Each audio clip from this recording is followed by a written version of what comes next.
Absolutely. I think it's a fun story. You know, I come from this island, Cozumel, and by virtue of coming on an island, it would almost be synonymous to I lived in a desert of newspapers, because it takes about 40 minutes to go get on a ferry from the mainland and get into Cozumel. Most of Mexico's largest newspapers have decided that it's unviable to just send print copies to the island.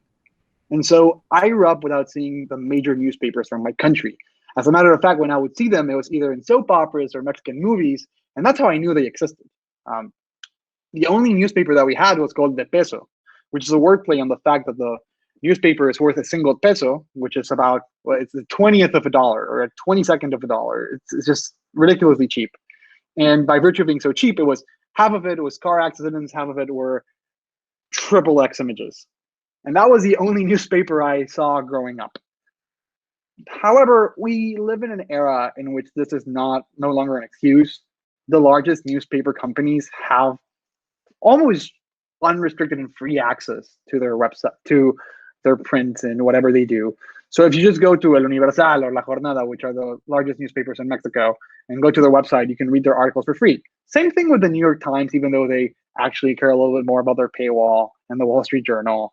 But you can read some articles for free in those websites as well. So there's really no excuse not to be informed.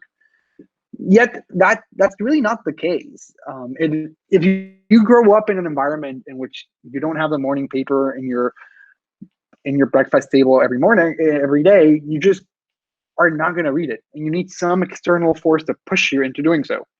And to me, that happened in 2014 when 43 students disappeared in Ayotzinapa, a small town in Mexico. And I remember watching the news that day and being completely shocked about the fact that the government could just make people disappear in a town that was even smaller than the island I'm from. And that was the day I decided I needed to know what was going on in my country.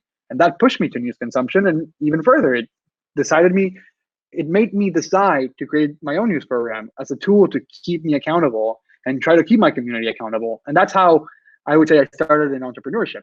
It was going from this desert of newspapers into better understanding them, to the shock, and trying to inform people. And that's how Odin, the news channel, really started.